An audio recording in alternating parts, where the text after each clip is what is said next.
tempo da história do povo de Deus, nós sempre devemos entender uma coisa: prestar atenção em quem nós chamamos para estar conosco. Porque eu tenho uma maneira de pensar que laboratório não faz só coisa boa, não.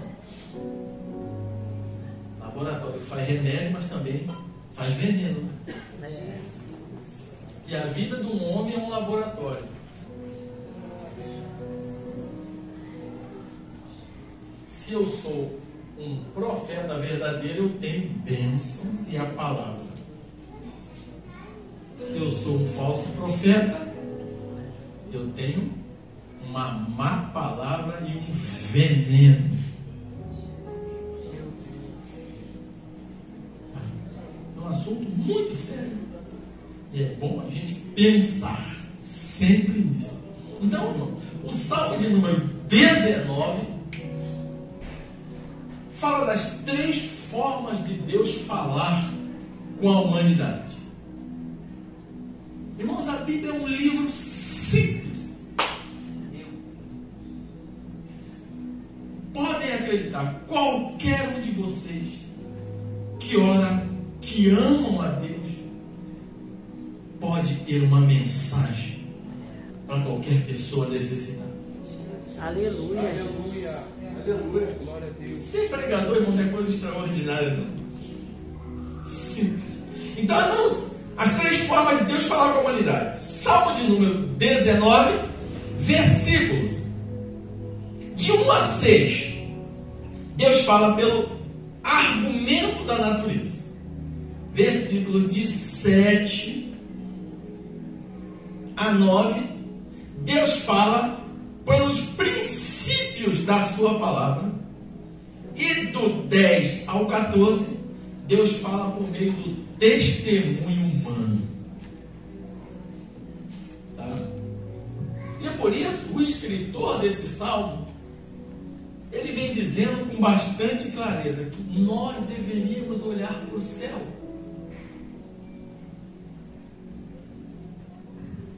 Se todo ser humano olhasse para o céu, olhasse para o término de um dia e o entrar de uma noite, só isso, 6 horas da manhã, quando o sol aponta, lá no Japão, né, que chamamos de país do sol nascente, por isso que a bandeira do Japão tem um sol, é porque lá no Oriente,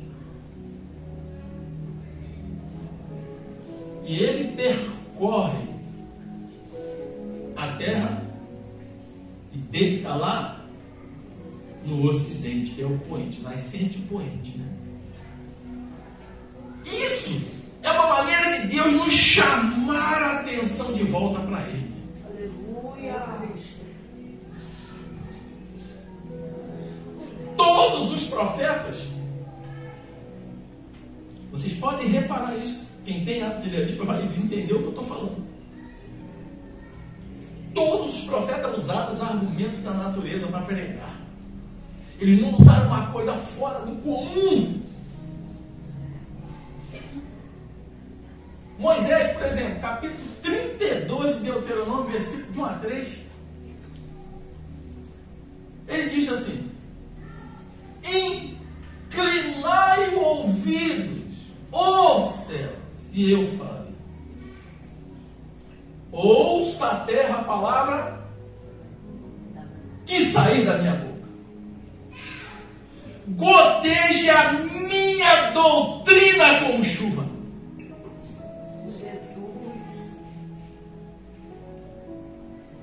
Deus não falou, irmão, que a palavra dele é uma coisa estupenda que sai quebrando tudo, mas ele disse que a palavra dele deve ser ensinada como chuva.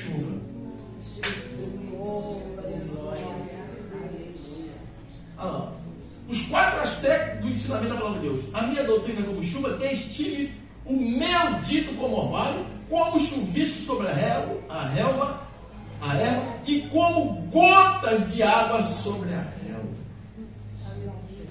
Glória a Deus. Isso aí é o que acontece com a natureza. Existem horas em que Deus precisa regar a terra, Ele manda uma chuva forte. Mas existe hora que só acontece aquilo ali, o orvalho, o destilar, o chuvisco. Meu Deus. E eu não sei se os irmãos reparam, tem gente na igreja que tem, eu admiro as pessoas que gritam na igreja, que pulam, que pregam. São as pessoas da chuvarada, pregador da chuvarada. Aleluia. Mas tem os pregadores que nem eu, que só vivem do chuvisco, do destilar. Aleluia.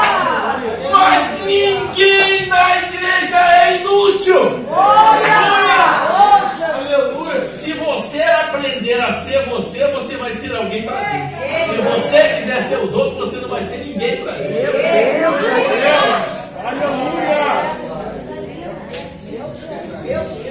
Deus fala pelo argumento da natureza.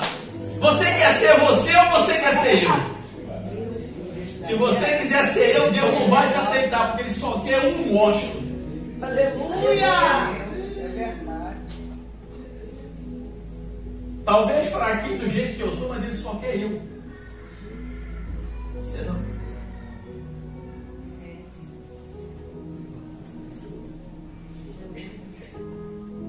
A minha doutrina deve ser como chuva. Pregadores que botam fogo na igreja. Eu admiro essa gente. Mas eu não sou assim. Eu sou, vou fazer o quê? Irmãos, olha. Não tente mentir para você mesmo. A pior mentira é quando você tenta mentir para você. Para os outros é fácil. Agora, para você não. Se você for verdadeiro com você, você vai ter sucesso na igreja. Aleluia. Você já viu alguma vez Jesus orar e cair fogo do céu? Está lá na Bíblia. Jesus nunca fez isso. Mas você encontra lá o Elias. Senhor, prova agora para esse povo que eu sou teu servo. 1 minuto de oração, e a Bíblia diz que fez o quê? Caiu fogo no céu, comeu o touro, comeu a lenha e ainda lambeu a água. Ele falou, estou com muita sede. Mas você vê Jesus pregando. E Jesus chegou no pé do monte, se assentou. O reino do céu é como o semeador que saiu a semear.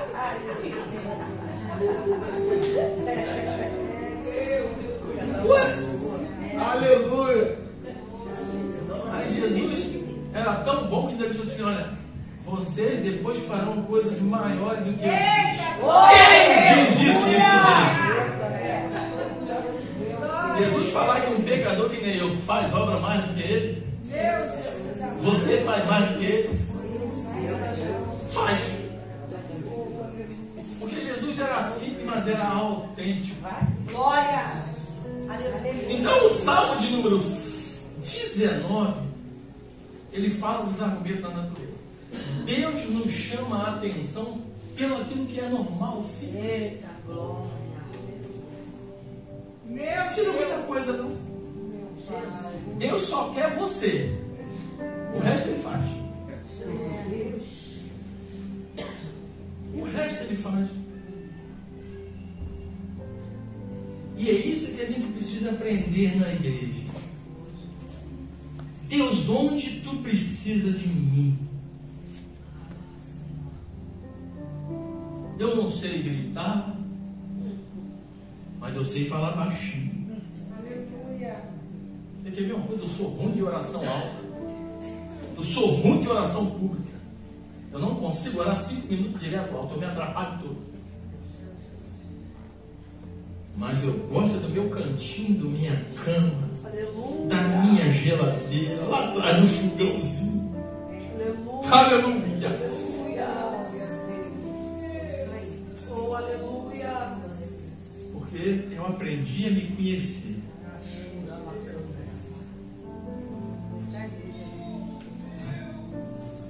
O sol nunca quis ser chuva, a chuva nunca quis ser sol. Cada um faz o seu efeito no tempo certo e a terra frutifica e todos nós, todos os anos, somos alimentados. Então, na igreja, se nós olharmos o argumento da natureza, nós seremos melhores. Aleluia. Aleluia. Aleluia. No capítulo 14 de Atos, Paulo foi pregar, Atos 14, Paulo foi pregar numa cidade chamada Listra. O versículo é muito de 8 a 18. E o Paulo, na cidade de Listra, era a região da Frígio-Galácia, eram 3 igrejas que Paulo fundou lá, Listra, Icônio e Derbe, que chamadas as igrejas da Galácia. Você vê lá no plural, Paulo, as igrejas da Galácia, as 3 igrejas da região da Galácia, chamada Frígio-Galácia. Então, ele chegou na cidade de Listra e tinha lá um camarada aleijado na porta da igreja. Ele chegou lá e curou o camarada. O que o pessoal fez? Nossa, esse camarada é o Mercúrio. E chamaram Barnabé de Júpiter. Chamaram Paulo de Mercúrio, porque na língua, os romanos, atribuía a eloquência verbal ao deus Mercúrio, que era o mensageiro do Júpiter. E se a gente for lá na linguagem grega, o Mercúrio é o Hermes grego. E o Júpiter romano é o Zeus grego. E foram fazer um culto para o Paulo e Barnabé. Pegaram lá um touro, mataram o touro, vão fazer um culto para ele, porque os deuses vieram nos visitar. E Paulo e Barnabé disseram: não, nós somos homens igual a vocês, rapaz, que é isso? Entraram, pularam no meio da multidão, nós somos homens igual a vocês. Olha o argumento que Paulo diz: não fomos nós que curamos esse camarada, não. Vocês andam distante de Deus, mas olha, o Deus que fez o quê? Que criou o céu.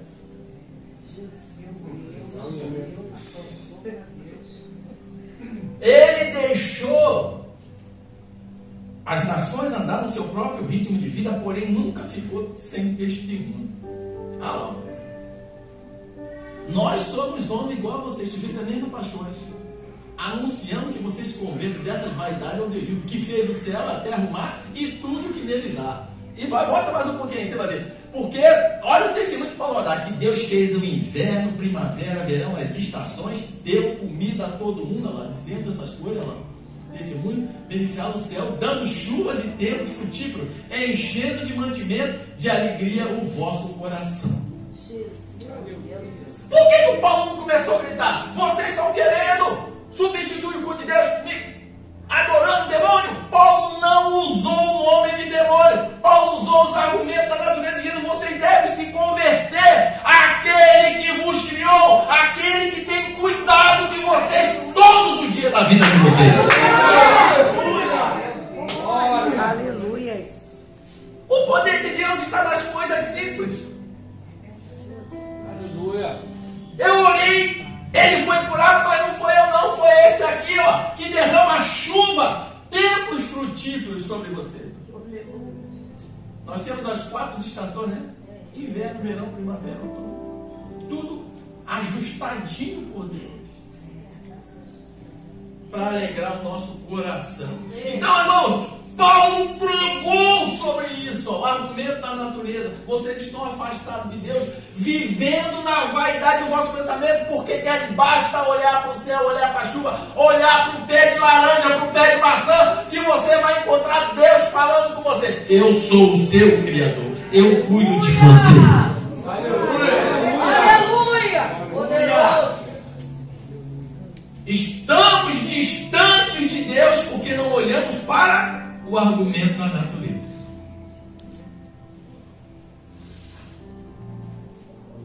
As coisas mais simples do mundo é a forma de Deus falar de forma mais poderosa. Também nós encontramos Paulo usando novamente o argumento da natureza, lá em Atos 17, versículo de 14 a 31, quando ele foi pregar na praça em Atenas.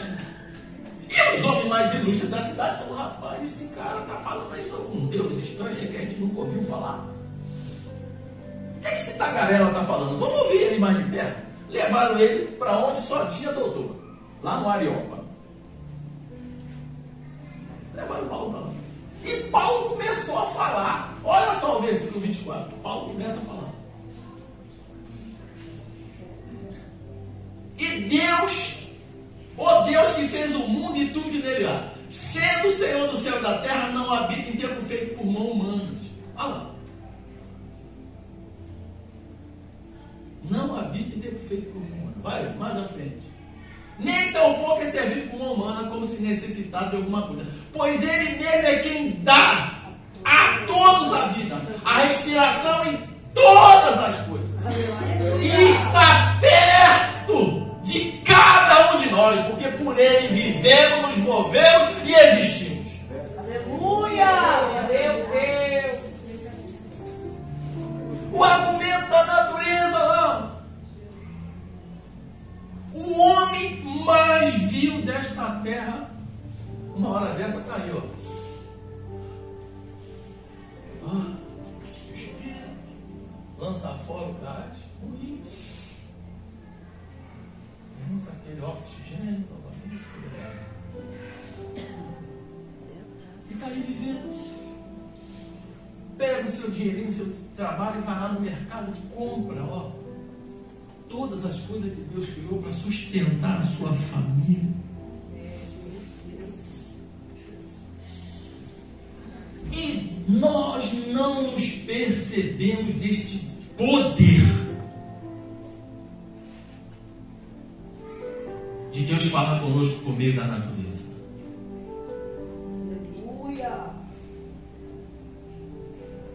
Todas as coisas espirituais, quem tem hábito de ler a Bíblia vai entender isso. Uma mensagem fácil dessa vai entender isso de maneira bem espiritualizada.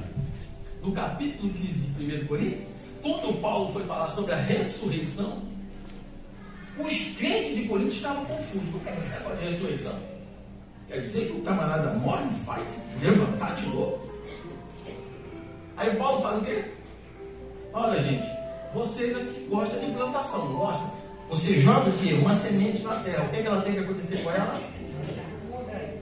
Morre! A semente não morre? Você joga um punhado de milho no chão. O milho morre. Daqui a pouco você vai encontrar lá, você vai ver milho de novo? Não, coisa mais excelente que o milho. Pés de milho com bastantes espigas no futuro. Aí Paulo diz, assim será a ressurreição da igreja. Semeia-se na carne mortal e ressuscita para o espiritual.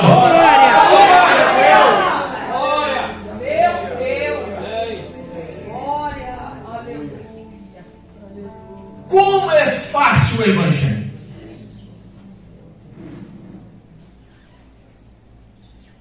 Pastor Mateus, pode contar aí, vai ter um montão de gente virando pregador.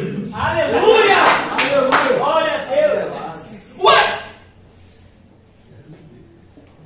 Vocês duvidam? Sejam vocês mesmos. O argumento da natureza é a forma simples, porém mais correta e espiritual que Deus tem para falar com você e comigo. Aleluia!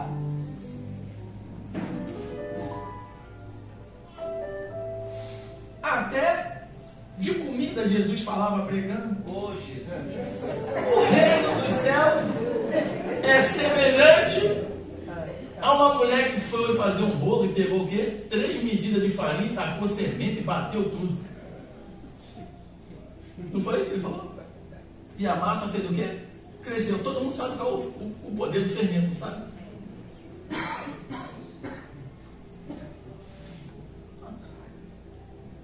Jesus, irmão, nunca complicou uma mensagem para ninguém.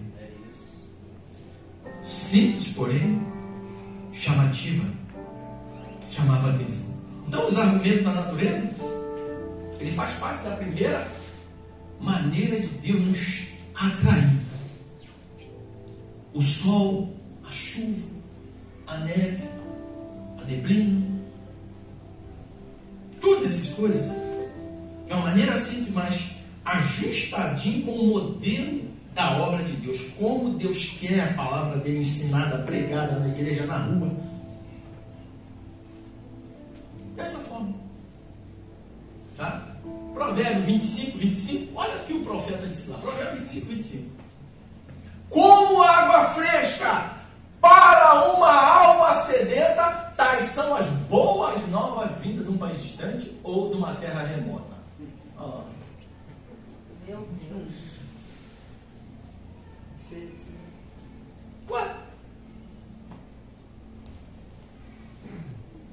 O pecador não precisa daquilo ali, ó. O homem jogado lá na sarjeta, querendo sair lá da miséria que ele vive, não é isso que ele quer? Um copo d'água?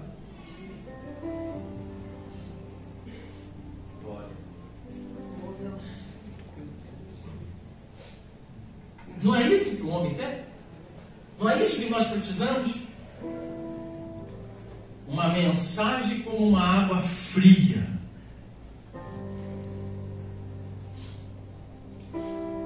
que nos dá ânimo.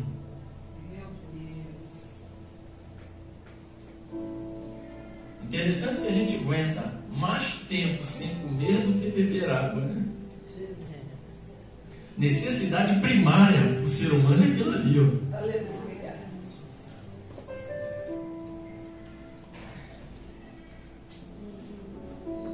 Boas novas falam do Evangelho. Tais são as boas novas de uma terra remota. Aquela ali é revista e corrigida. A revista atualizada diz de uma terra longínqua ou de um país distante. Tá? Então, irmão, o argumento da natureza fala da primeira maneira de Deus falar com a gente. Segundo, Deus fala pela sua palavra, de forma direta. Versículo número 7. A lei do Senhor, ela é perfeita. Nós temos aqui, ó, do versículo 7 a 9, anota aí, ó, pode contar aí, ó, 6 nomes para a palavra de Deus. Temos 6 nomes, 6 adjetivos, isso é, 6 qualidades, 6 efeitos que ela faz na minha vida. 6 nomes, 6 adjetivos, é a mesma coisa que qualidade, e 6 efeitos que ela faz na vida do ser humano. A lei do Senhor é perfeita e refrigera a alma. A minha versão diz restaura, corrige, acerta a alma do ser humano.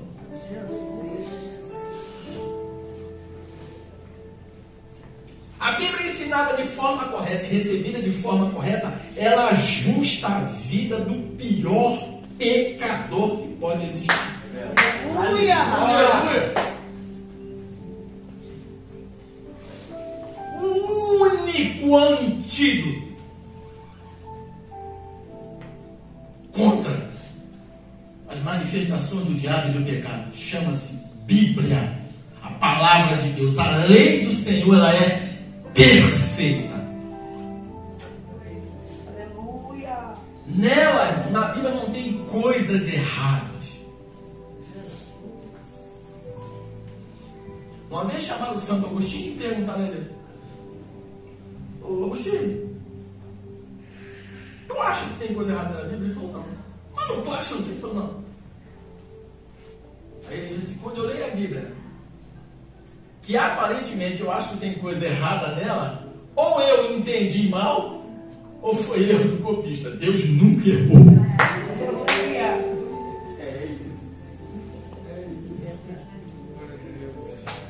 Ou eu entendi mal, ou foi erro do copista. Nas versões, nós temos aí, ó, até 1990 nós tínhamos mais ou menos umas 67 versões. Hoje nós estamos com quase 100. Cada dia aparece um modelo de Bíblia com uma nova versão. Isso é, aí é que vem o erro do copista. Muda-se. Talvez muita gente bem ou mal intencionada.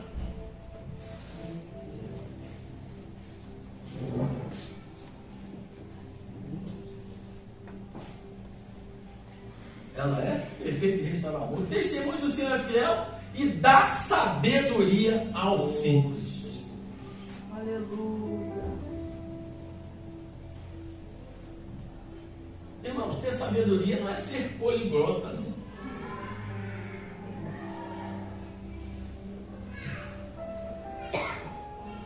homem mais simples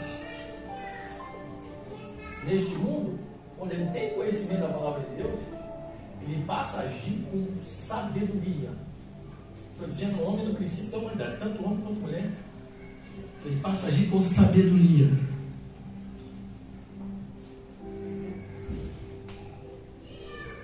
Dá sabedoria ao simples, isso é, ao sincero.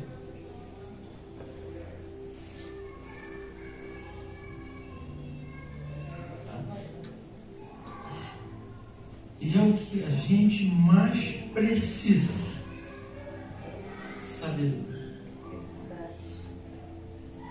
Paulo, quando escreve aos Efésios, capítulo 1, versículo 17, 18, ele diz que ele orava para que Deus desse espírito de sabedoria, de conhecimento, e abrisse o quê? Os olhos do entendimento, para que eles pudessem reconhecer. Obrigada, amor.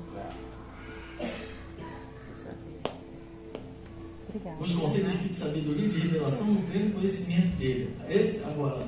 Iluminando os olhos do nosso coração e entendimento, para saber de qual é a esperança do seu chamamento, qual a riqueza da glória da sua herança nos santos. Não. Você, com sabedoria, você saber o que você está fazendo na igreja, não. Saber qual é a sua esperança, o seu chamamento, a riqueza da glória de Deus na sua vida. Aleluia! Meu Deus! Parece até, irmãos, que o crente é pouca coisa aos olhos humanos. Mas dentro dos princípios de Deus, irmão, olha lá.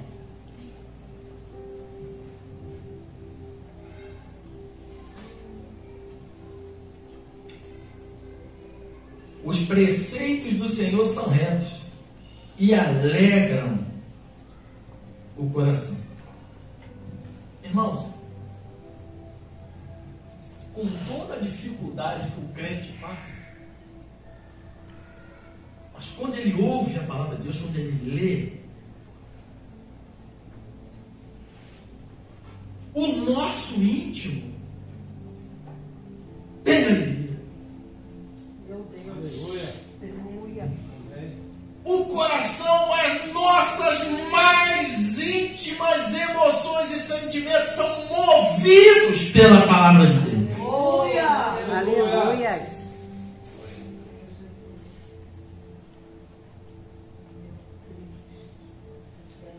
A gente vê na Bíblia, irmão, em Atos 16, quando Paulo estava pregando na beira do rio, num trabalho, na sinagoga onde tinha oração, dia de sábado, e estava lá uma mulher rica, vendedora de púrpura, chamada Lídia. A Lídia só conhecia o judaísmo. Ela era judia.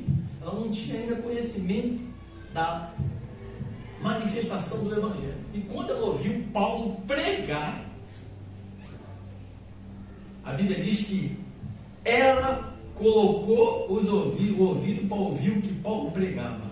E o Senhor lhe abriu o entendimento para que ela compreendesse as coisas que Paulo dizia. Aleluia!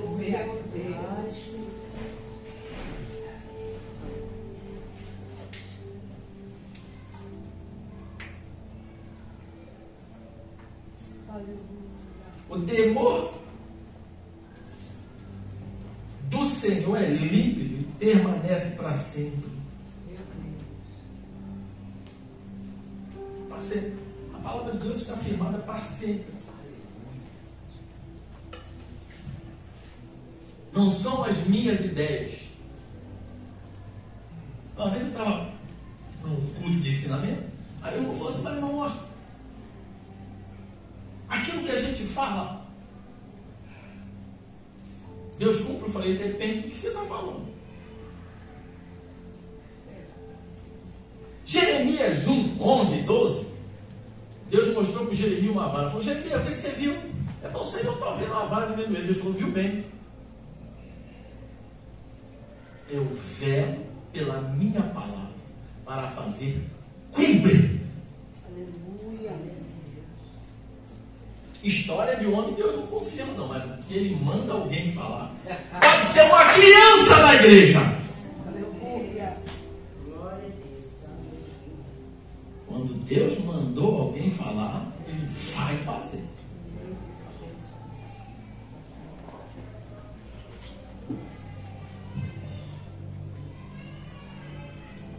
Os juízos do Senhor são verdadeiros e igualmente justos. São mais desejáveis do que o ouro e mais do puro ouro depurado. São mais doces do que o mel e o destilado dos favos.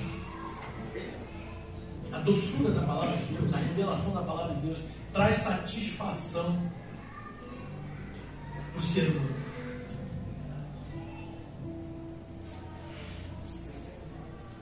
Eu lembro, eu fico às vezes pensando, quando eu aceitei o Evangelho, eu não queria ser crente de forma nenhuma. Mas eu lembro da data até hoje. 23 de julho de 83, num sábado, eu estava dentro de um baile lá no Guarani. Quando eu ouvi aquela voz, irmão, nunca ouvi uma voz daquela. O que você faz aí? Aí deve ser o lugar. São 3 horas da manhã. Chamei meus amigos, falei, olha, nunca mais eu volto aqui. Caí fora, nem ônibus tinha, fui a pé para cá. Glória a Deus. Cheguei em casa e falei para minha mãe, mãe, nunca mais eu perturbo a senhora. Aleluia!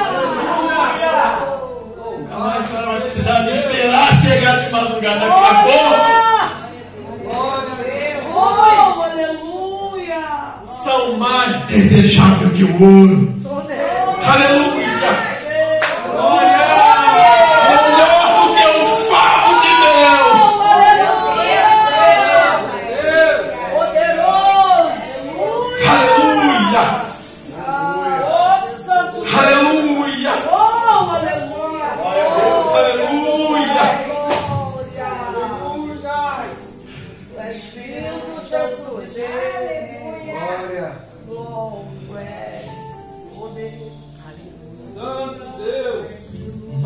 Desejável que o ouro. Coisas que um saco de ouro não faz. Uma palavra vinda de Deus ao seu coração mexe tudo.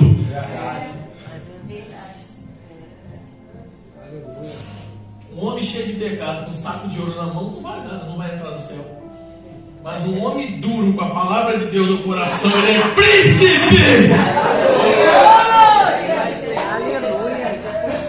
Rico e Lázaro.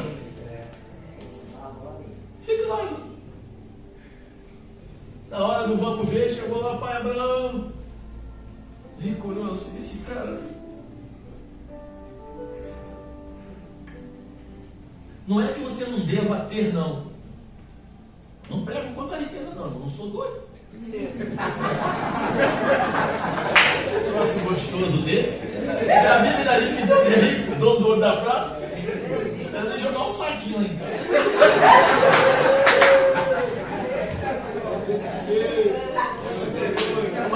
Quem prega contra a riqueza, neutralizando riqueza e bem-estar de vida, tá.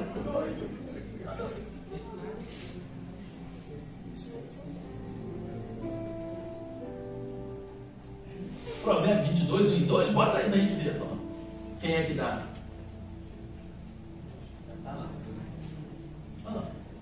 Vale mais o bom nome do que a muita riqueza. O ser estimado é melhor do que o ouro e a prata. Vamos lá. O rico e o pobre se encontraram. A um e o outro fez o Senhor. O rico e o pobre.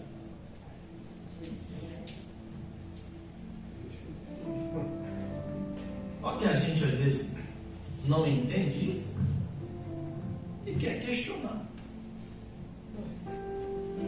Uma vez me perguntaram na igreja, eu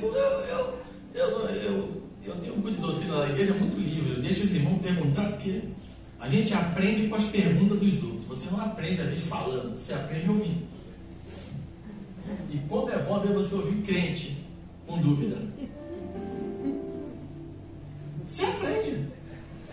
Não, você aprende com criança. Vou fazer um culto desse aqui, eu vou chamar o senhor. Você aprende com criança. São os questionamentos dos outros que te ensinam.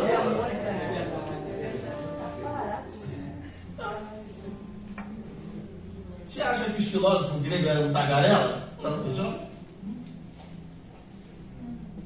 as histórias do Platão, Sócrates, Aristóteles, ele levava o discípulo dele lá para o jardim.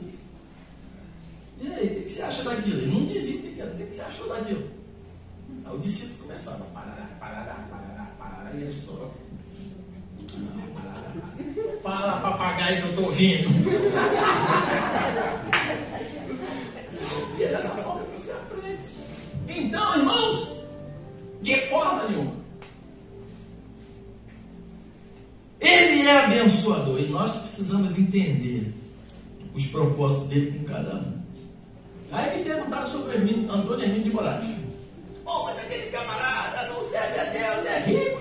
Eu falei, pois é, você já perguntou a Deus quantos servos de Deus trabalham com ele no fim do mês e tem lá o salário?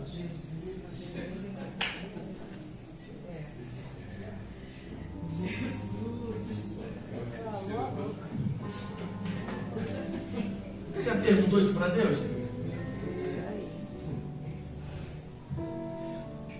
Eu preguei uma vez numa igreja sobre isso. É Atos 27, 23. O Deus de quem eu sou e quem eu sirvo. Eu falei sobre a diferença. Ser de Deus e servir a Deus. Tem duas coisas diferentes. Você quer ver uma coisa? Júlio César servia a Deus? Júlio César servia a Deus? Caio Júlio César? Tibério César servia a Deus? César Augusto servia a Deus? Serviam, eles não eram de Deus. Profecia de Miqueias capítulo 5. Jesus ia nascer aonde? Belém. No 10º, César Augusto fez o quê? Um decreto. Eu quero que todos os judeus, cada um da sua tribo, vai se alistar na sua terra natal. Maria e José eram da onde? Da tribo de Judá. José era por Davi e Maria vinha por Natã. Davi tem duas linhagens bíblicas, por isso que a linhagem de Mateus 4 é diferente de Lucas 4. Os nomes mudam depois de Davi, depois de Salomão. A linhagem de Mateus 4 entra Salomão, princípio real. A linhagem de Lucas, princípio de vida natural. Sai Salomão, entra Davi, entra Natã.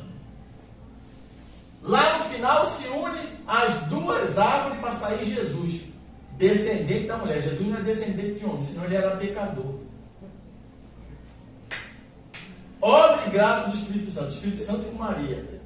Adão foi feito de uma terra virgem por um Deus soberano. Jesus nasceu por obra e graça do Espírito Santo com uma virgem. Aleluia. Glória a Deus. Só isso.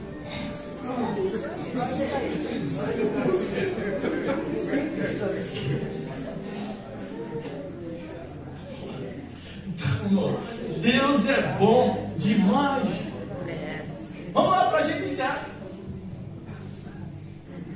Argumento humano. Irmãos, olha, o que eu já ouvi de pessoas falar, eu não aceito o homem falar comigo. Você não aceita o homem falar contigo? Bom. Então, irmão, deixa eu só concluir o que eu comecei lá sobre César. Irmão, prestar serviço a Deus, todo ser humano presta. Ser dele é outra coisa. Os Césares não eram servos de Deus, mas prestavam serviço. Não era servo de Deus, assunto de salvação. Existem dois princípios aí que nós temos que entender. Tem gente que presta serviço a Deus, mas não foi eleito, porque não recebeu a salvação, não recebeu Jesus. Não é eleito, mas presta serviço. A gente às vezes fica admirado com isso. Então, César Augusto fez o que? O decreto. Todo judeu deveria ir para a sua terra. Maria e José eram da tribo de Judá. A profecia de Miqueias dizia o quê? E tu, Belém, Efrata, de ti nascerá o que governará as nações. Jesus nasceu lá em Belém, que é a casa do pão. E João, Jesus não diz, eu sou o pão da vida? Belém quer dizer casa de pão. Eu sou o pão da vida. João 6,35. Aquele que vem a mim jamais E o que crê em mim jamais terá sede. Então em Jesus nós temos sustentabilidade. Meu Deus.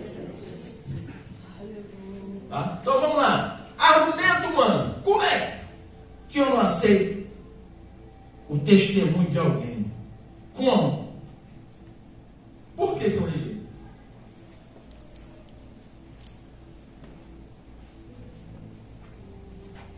Capítulo 1 de João, versículo 43 a 51. Olha lá. Se o Natanael fosse um tipo de gente que nem eu não aceito ninguém vir falar comigo. Eu tenho que ver ou eu tenho que ouvir. Eu não aceito que ninguém vir falar nada. Ele nunca iria ter um encontro real com Jesus. Então, olha lá. E no dia imediato resolveu Jesus partir para a Galiléia e encontrou a Filipe, a quem disse: segue-me. Ora, Filipe era de Betsaida, cidade de André e de Pedro. Filipe encontrou a Natanael e disse: achamos aquele de quem Moisés escreveu na lei e quem se referiu os profetas, Jesus o Nazareno, filho de José. Perguntou-lhe Natanael: de Nazaré pode sair alguma coisa boa? Respondeu Filipe: vem ver. Jesus viu a Natanael aproximando, disse a seu respeito: eis um verdadeiro israelita em quem não há dolo. Aí ele perguntou, Natanael: de onde me conhece?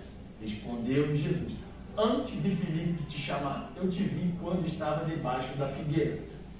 Então exclamou Natanael: mestre, tu és o Filho de Deus, tu és o Rei de Israel. Se Filipe não fala, e nós temos que aprender isso. Ninguém é obrigado a aceitar o meu argumento de forma direta sem primeiro me questionar. De Nazaré vem coisa boa? Vem ver, pô. Eu achei isso. Eu sei de quem eu estou falando, porque lá Moisés disse sobre ele, Deuteronômio 18, 15, 18, nos últimos dias, eu, o Senhor, tirarei do meio do vosso irmão um profeta semelhante a mim. Quem não ouvi-lo será exterminado do meio do povo.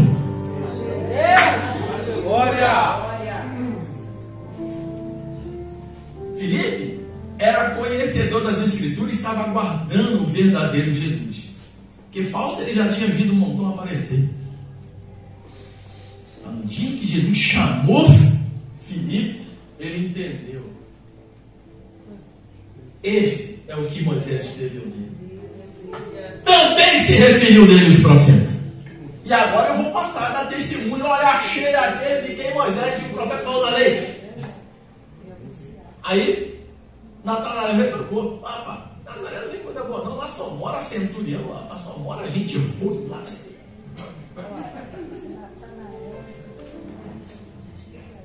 Lá em Nazaré não mora só gente ruim não. Porque o centurião romano gostava muito daquela região por causa do sistema de prostituição, né? Olha, ele falou: esse que eu estou te chamando, ele é de lá, mas não nasceu lá não. E tem uma profecia lá em Isaías que diz que ele será chamado Nazareno. Meu Deus.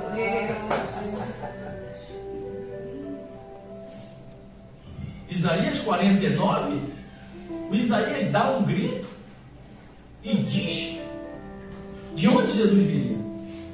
Ouvi, ó terra do mar, povo que está distante, escutai o meu dito. O Senhor me chamou pelo nome desde o ventre da minha mãe.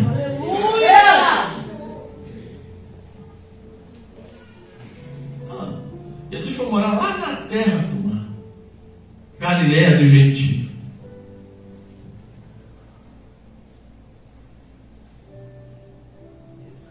Onde? A cidade de Nazaré, que era terra de Zebulon e terra de Naphtali.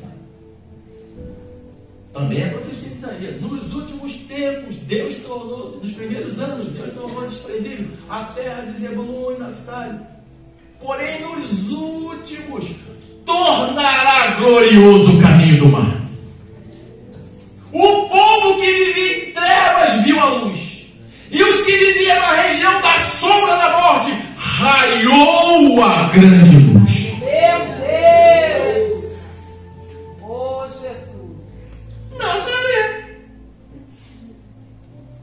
O fato de numa região morar 1 milhão de pessoas e 500 mil não ter valor, não significa que os outros 500 não têm. Ou que 800 mil não vale nada, os outros 200 vale. Os negócios que a multidão é a voz de Deus, não é não. Às vezes um só é Deus falando. Aleluia. Glória a Deus. Eu vou pela quantidade, então você está perdido. Achamos aquele de quem Moisés escreveu na lei, os profetas. E Natanael foi conferir. O Filipe é bom que o Filipe aceitava questionamento. Lá não tem coisa que presta não, mas então vem ver. Eu tenho certeza de que eu achei. E é esse Jesus que lá fora alguém está esperando você levar. Aquele Jesus verdadeiro que você achou. Aleluia. Você se deparou com ele. E nós podemos também ver o testemunho de Paulo em Romanos 1,16. É o homem que diz: porque eu não me envergonho do Evangelho. Porque ele é o quê? O poder de Deus para a salvação de todo aquele que crer.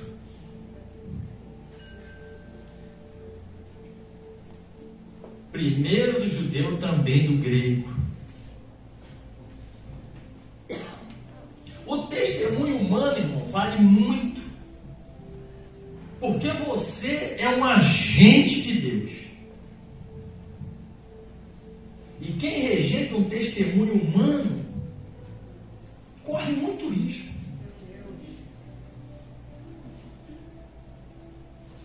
Deus tem a sua forma de falar, irmão. Eu lembro que eu estava pregando uma vez numa igreja. E Deus disse para mim, eu acabei de pregar, eu fui entregar o microfone, eu disse para mim assim: diga para os jovens da minha casa, cada um pegar na mão da sua mamãe ou da sua namorada e ir embora para casa direto, não parar em lugar nenhum. Irmãos, muita gente murmurou.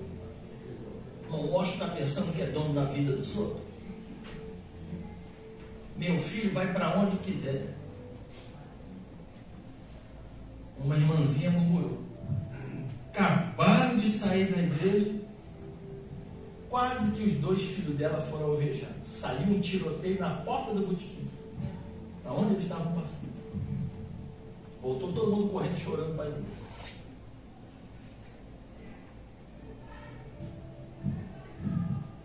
Aleluia, Deus.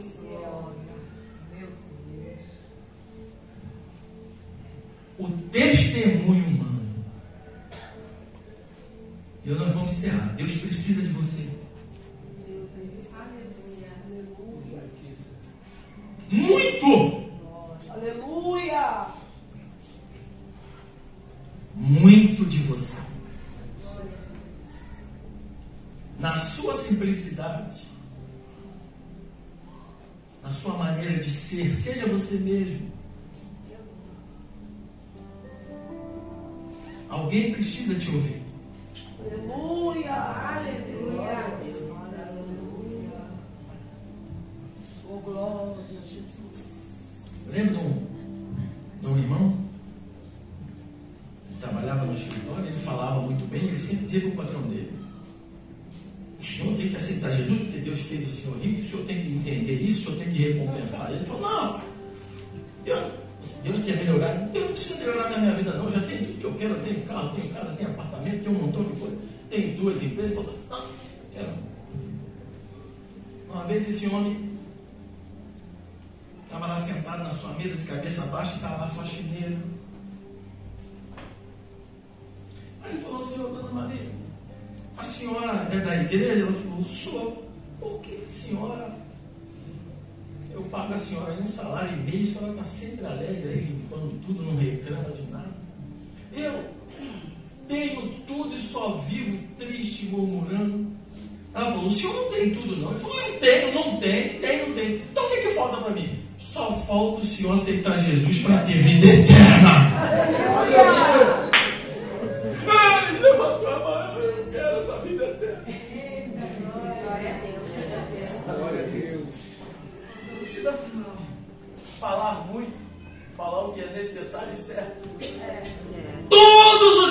não precisam de Jesus para ter vida eterna. Aleluia. Então, meus amados irmãos, que Deus nos abençoe esta noite.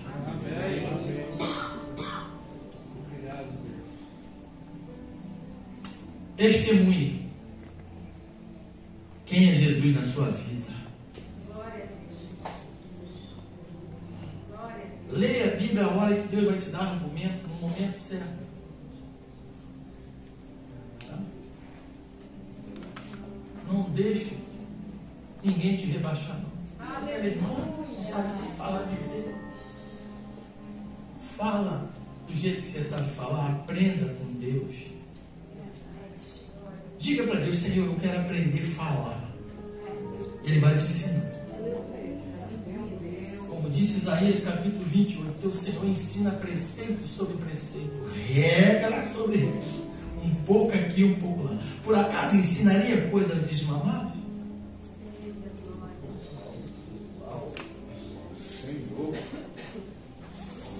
Coisa linda, Jesus. Aleluia.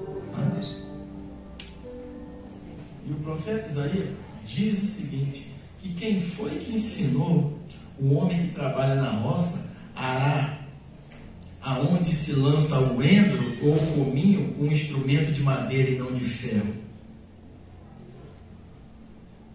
De onde veio isso? Essa ciência. A gente vai lá na roça, o camarada não sabe nem falar direito a palavra A. Mas a gente vai conversar com ele, tem que às vezes baixar a cabeça. Irmão, eu encontrei com um homem lá em Copacabana. O camarada não sabia fazer a letra A, pastor.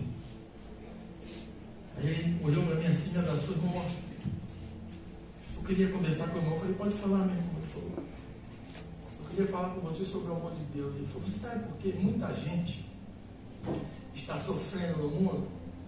Eu falei: mais ou menos, mas o que o senhor tem para me dizer? Ele falou assim: é porque Deus tem as suas duas formas de amar. Ele ama tanto a vezes certas pessoas que ele deixa de lado, não quer mais falar com ela porque ela o rejeita sempre. Mas tem outros que ele procura sempre estar se aproximando. E você vai ver, Deus, por amar, deixa muita gente livre demais. As pessoas não querem esse amor. O amor a pegar e o amor a...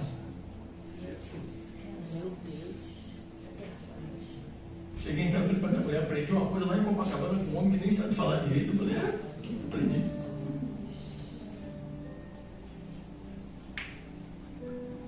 E o profeta diz lá em Provérbios 3:11 que Deus, filho meu, não menospreze o Senhor quando for por ele repreendido, porque o Senhor só repreende o filho a quem ama.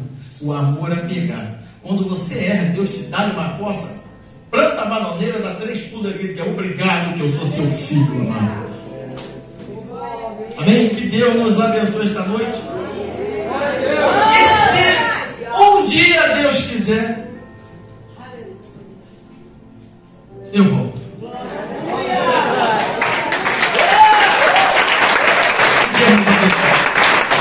Em nome de Deus. O nome que é sobre todo o nome.